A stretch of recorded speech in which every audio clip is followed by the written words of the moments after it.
Hi everyone. Thank you so much for having me speak today. I'm going to speak a little bit about navigating your journey.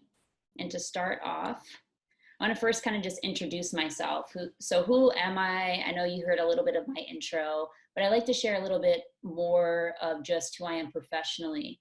So I was born and raised in New Jersey. I'm actually in New York right now, but I'm based normally in the Bay Area, which is why I have my Warriors jersey because I'm a big basketball fan. You heard that I was a speaker. I often speak at different high schools. I also founded a scholarship at my own high school in Freehold, New Jersey. I work at Google in search ads right now. I used to work in people dev. I'm a big traveler too, which is why I went to South Africa last year. And I host a Instagram live show called Peace Over Panic, which I'll speak a little bit later. But I wanted to speak a little bit about my story because people always ask me, how did you get to Google? How did you learn what matters? And so for me, my journey really starts in college when I failed my first chemistry test. So I tell people if you fail at anything really, but especially grades, it's going to be okay. So I thought for a really long time in high school and middle school that I wanted to be a doctor. That was my dream. That's what I told everyone in my family. And I got to Stony Brook University. And like I said, I failed my first chemistry test, thought my life was over, didn't know what I was going to do because I had invested so much time in medicine and just like science and of that nature. But when I failed, what I realized was I actually didn't really enjoy learning chem and physics and bio. I loved anatomy and I loved the idea of helping people, but I really didn't enjoy all of the coursework that I was gonna have to get through to becoming a doctor. And so I was like, what do I do? I was really upset. And I happened to pick up this book called Start Something That Matters by Blake Mycoskie, who is the founder of Tom's Shoes. And so I was thinking to myself, oh, it was the first time I heard this concept of social entrepreneurship and this idea that you could have a business and still do good. Because when I was younger, I had heard the word business and sales, and I thought it was such like a grimy kind of term. I thought only, being a doctor or a teacher, those are the only types of jobs that you could have to help people. So I picked up this book, and that was the first time that I really realized, all right, I want to create something one day. I don't know what the idea is yet, but I want to have my own type of business initiative that the idea is that I'm going to help and inspire people one day. So when I graduated from college, a lot of people ask me, how did you get your first job? And when I graduated, again, I always say my story has a lot of failure with it. I was getting rejected from a ton of different social media marketing jobs, a ton of different assistant roles in various different startup jobs. I actually applied to Google twice. I applied to Facebook. I have so many of my rejection emails still from all of them that I like to sometimes read.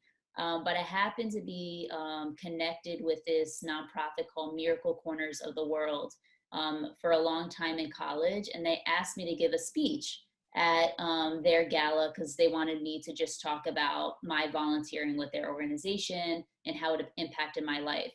And what some of the lessons that I learned through that was, I could have said no to that speaking engagement. It was only 5 minutes. It was going to be in front of hundreds of people. And while I do a lot of speaking now, back then I wasn't as much of wanting to speak.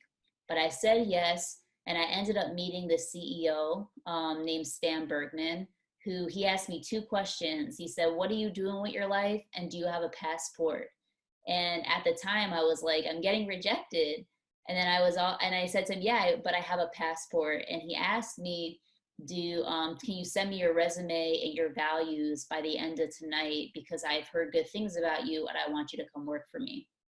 2 weeks later, I started working with him as one of his assistants in his office.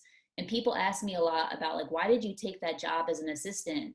And I said, how I want to be a CEO one day. I want to have my own business or startup or initiative. And the best job I felt as though at the time was learning from a really successful CEO. And the company was at Henry Schein, which is a very big healthcare company. So I took that job. I traveled all over the world. I learned a lot about what it was like to be a CEO. And then I got a little bit exhausted because I was traveling every single day. And I knew someone very close to me that worked at Google.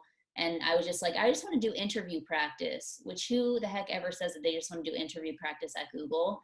But I ended up interviewing and ended up taking the job after I got an offer from there, and moved my entire life to the Bay Area, didn't know anyone. And then about 7 months later from there, I was going through something kind of difficult, and I asked myself, I remember I put all my electronics away and I was in a room and I wrote down what makes me happy. And I told myself, don't think about it in terms of a job, but just think about it as, what makes you happy, and see from there how you can build your life around those things. So I start writing down like mentoring, traveling, speaking, workshop facilitation, and then a bunch of people who are like in those roles. And so I said to myself randomly, I was like, I wonder if high school students know how to ask themselves these questions. And literally in that instance, I was like, I want to help high school students. And the idea from Learn What Matters, my own organization, kind of started from there.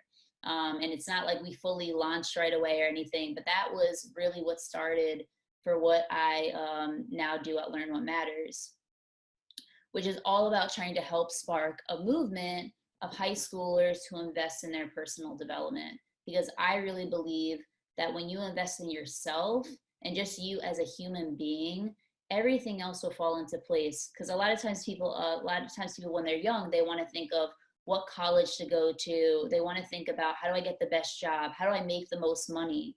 But to me, if you don't know who you are, you're not going to choose the right college. You're not going to choose the right career to go to. You're not going to make, money that you feel good about. I had a lot of friends who picked colleges because they thought that they had big names. I had a lot of friends that went into careers because it made a lot of money. And then they learned over time that those schools, that those careers didn't fit really who they were. They didn't feel comfortable there. And they ended up switching, which is totally fine. But had they done really the work and invested in their personal development earlier on in life, I feel as though they might have saved a lot of their time and would have probably picked better places for them in careers and opportunities sooner than had they that they didn't invest a lot in themselves. And so I Learn What Matters, we're all about kind of three things. We're about personal development coaching. So I do a ton of teen coaching and developing content that is specifically for teens. So I run an Instagram live show, like I said, I'll talk about in a little bit. And it's not, there's a lot of shows out there that focus on personal development for adults, but I wanted content that was specifically for high school students. What do you do when, you live in a place that oftentimes you're not paying for? A lot of times you're eating food that maybe your parents or a legal guardian wants you to have for dinner that night. But how do you still invest in yourself given those different variables? So that's the first part. The second part is high school alumni engagement. So I have a TEDx talk that I gave in February, and basically the TEDx talk is about this idea of me going back to my high school and seeing the benefits of high school alumni engagement. So we believe a lot of students need mentors, which I think was mentioned a little bit in the past talk. Mentors are super important. And what I think is that a lot of times high school students and teens need mentors that actually came from their same town. They went to their same exact high school. And so we try to help high schools build out high school alumni programs so that the students benefit, and then also a lot of alumni get different volunteer opportunities and can help give back to hopefully places that either meant a lot to them, or they can go back and maybe create even better memories than they had there.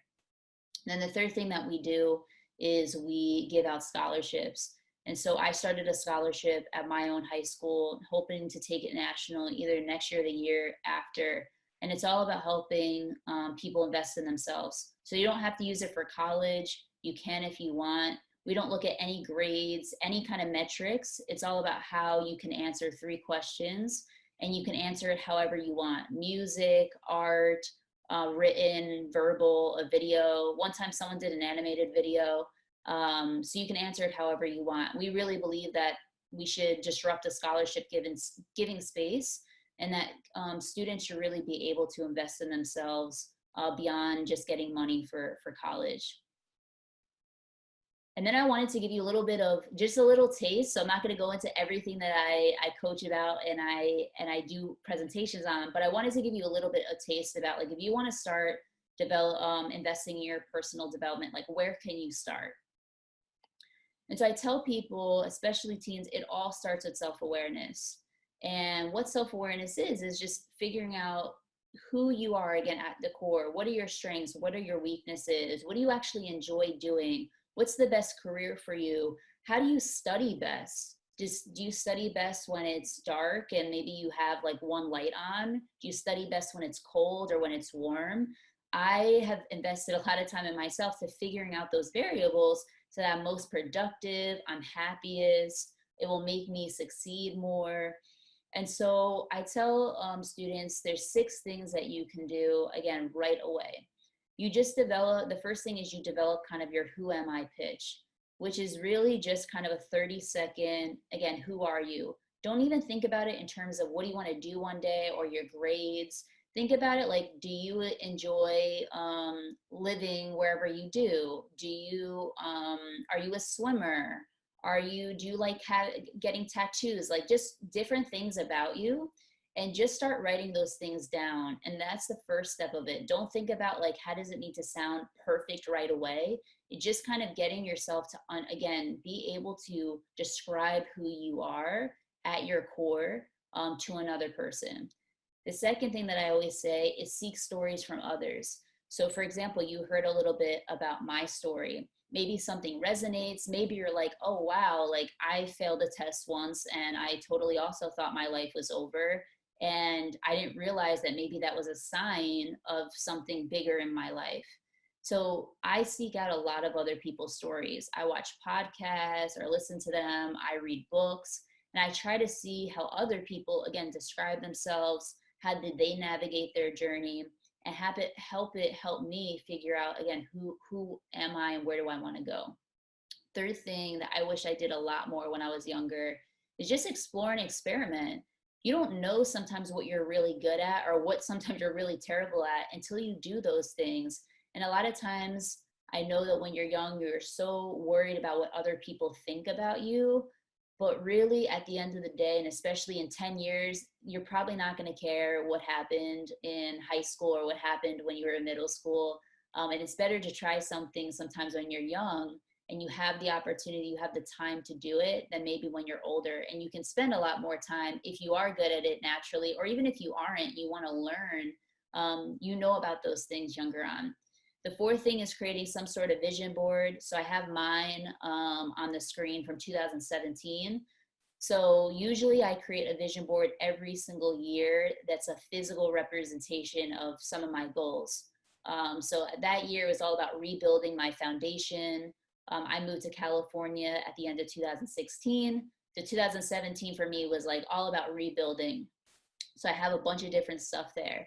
Why I think a vision board is really good is it's something that you can, again, physically see. It keeps you focused.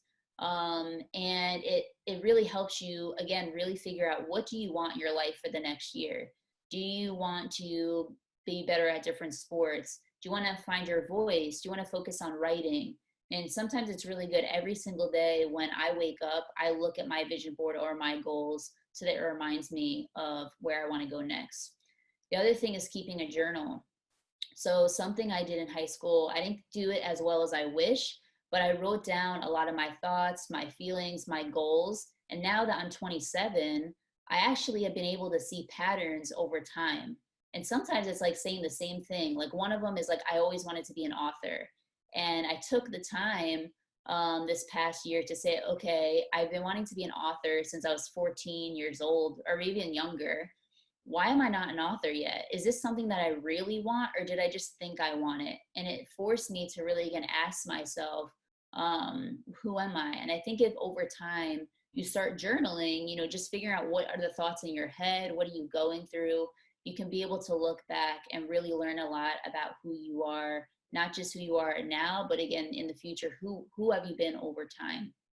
And the sixth thing I always say is just seek honest feedback from other people. sometimes we get scared to ask people, what do you think about me in case it's something negative? But oftentimes the people that know us a lot, or even the people that don't know us that well, can give us great feedback, so that you can make adjustments, or just also know sometimes, again, things that you think that you're really good at that maybe you didn't even realize yourself. In college, I ran for student government, and I did this exercise where I asked like 10 people in my life.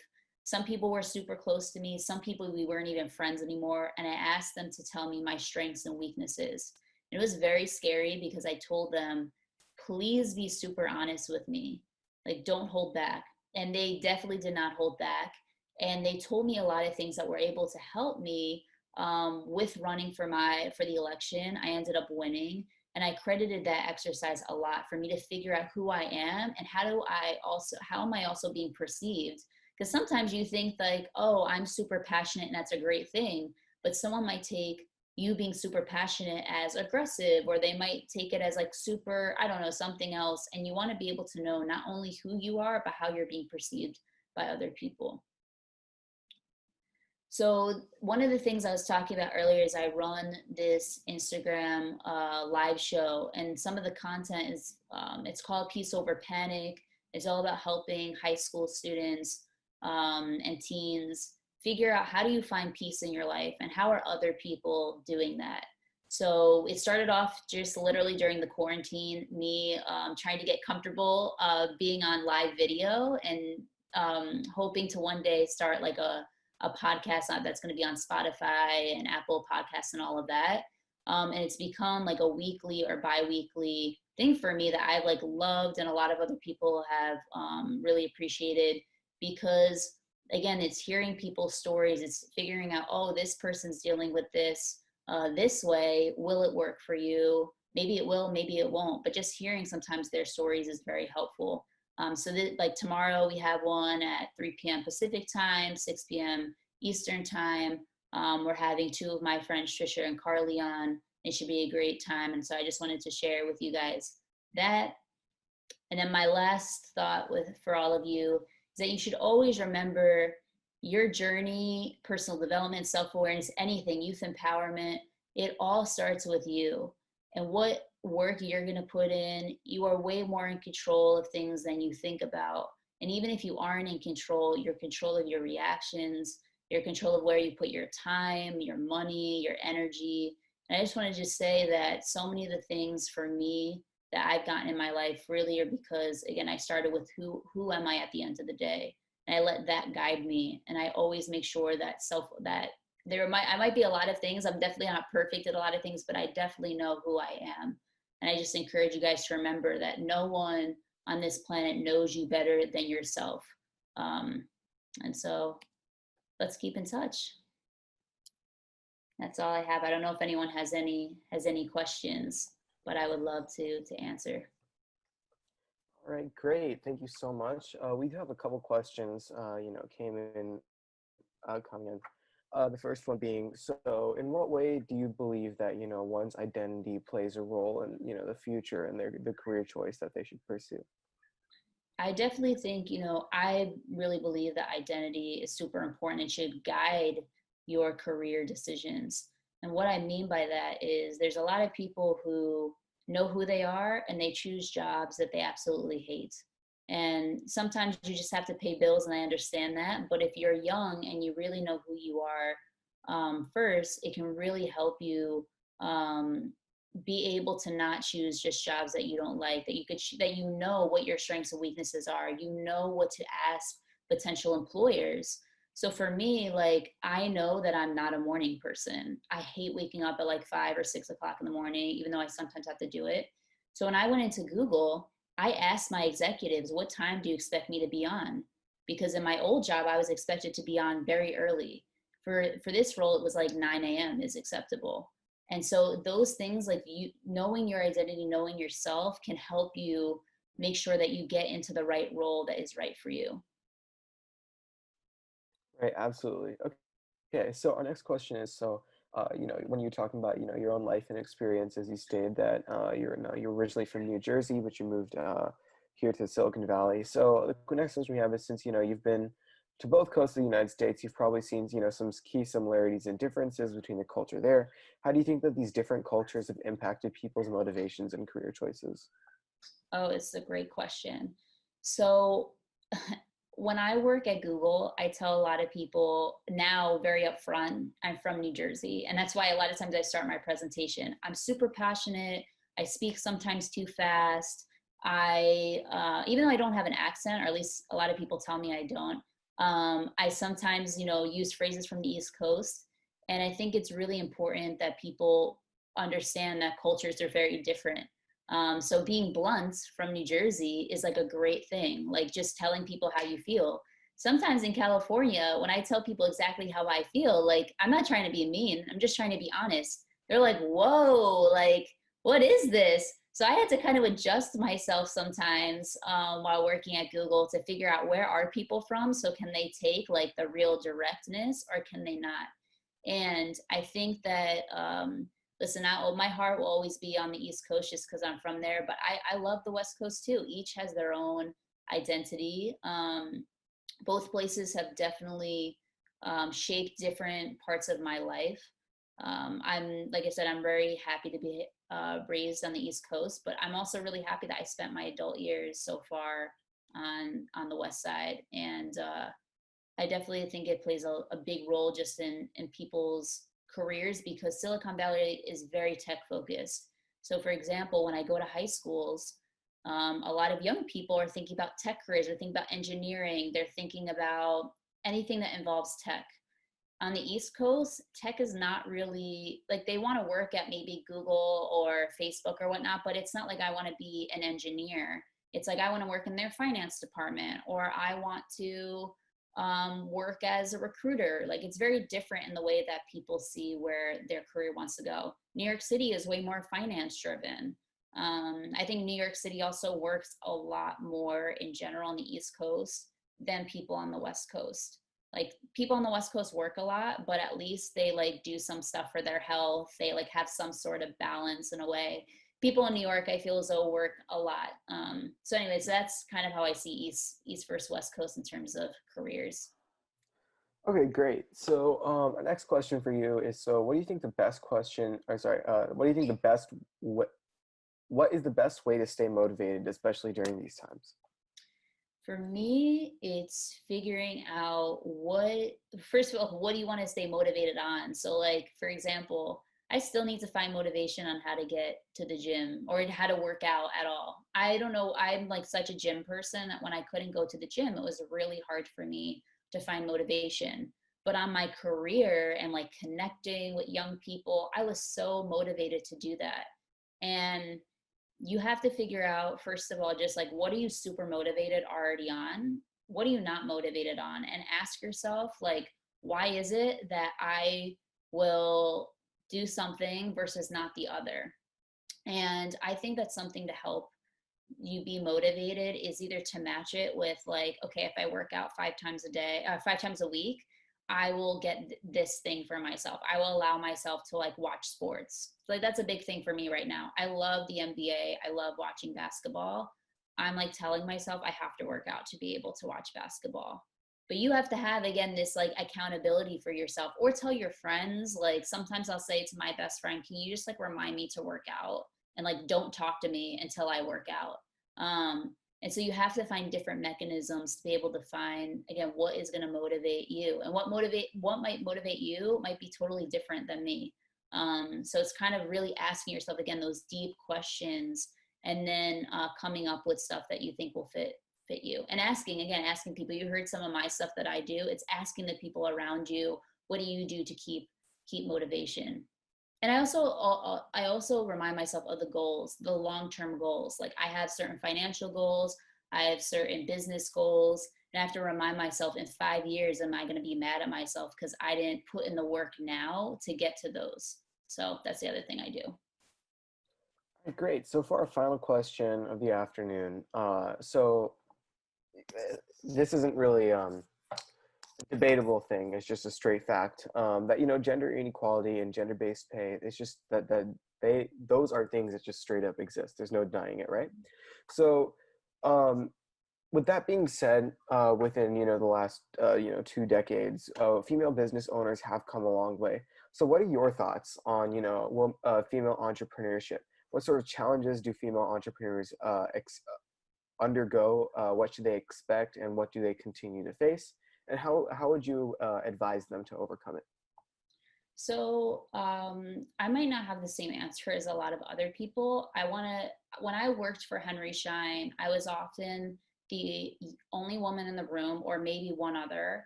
As an assistant, I was the youngest in the room by like decades, and I identify as bisexual. And not that everyone was sharing their sexual orientation, but I would say that there was a lot of straight people in the room, at least my assumption.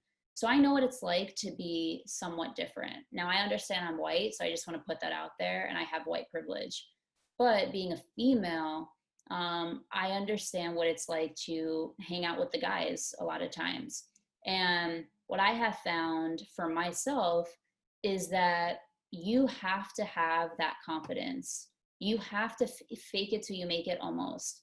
When I'm in a room, I support now 3 tech engineers, and I make it very clear to them once they meet me, like, you will treat me well. Like, I am smart, I am educated, I am everything that any other person that you will meet has.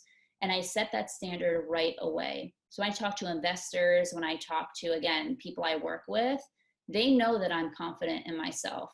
Now, there have been times where it has been more difficult for me, where someone will ask me some stupid question. I've been hit on by people. Like, you will go through those things potentially, but I have really believed that none of that has stopped me from succeeding. And you have to keep going. There's going to be obstacles in your life, no matter if you're female or not. And I really believe that if you have that confidence and you show the people in the room why you're meant to be there, you will be okay. I once had, this is something in college I went through, but I think it's a good theme to share. When I was in student government, I was like the executive vice president, and I oversaw the Senate. And there was a guy there, and he said to me straight up, like, during our training that I hosted, "You are the first woman that is my manager, and you are younger than me. And so it's going to be really hard for me to work with you, but I'll try to figure it out." Meanwhile, at the time, I was like 20 years old. I was like, okay, how do I navigate this? And by the end of the year, him and I were cool. And he said to me, he's like, "You won my respect." And really all I did was do a good job. And I think that a lot of young women don't go into entrepreneurship and think, "Oh my gosh, all these bad things are going to happen to me." Because to be honest, there's some people that don't go through it as much as other people. I've gone through challenges, but I have definitely not gone through as bad as other people. And I might be lucky, but it also might be because of how I conduct myself. And I very, very early on say to these people, "This is who I am. This is my product. These are my services, and you will respect me." And I find that a lot of men in the room have been respectful because I set those boundaries and I set that expectation up front. And so again, I want to encourage anyone that's just young in general too, that sometimes being the youngest person in the room is the best blessing. Sometimes being a female is the best blessing. It just depends on the rooms you're in. And make sure that the rooms that you choose to be in, you're comfortable with. So there's sometimes that I've been invited to certain rooms that I won't go in because I don't think that the people are good, or I've heard really bad things about them. And I don't want someone's money. I don't want someone's time. I don't want someone's connections if it might mean me sacrificing something of my values. So that's some of the stuff that I guess would say. All right, great. Thank you so much for speaking today. If you guys have any further questions to ask Mallory here, then you can see all of her contact information up on the screen.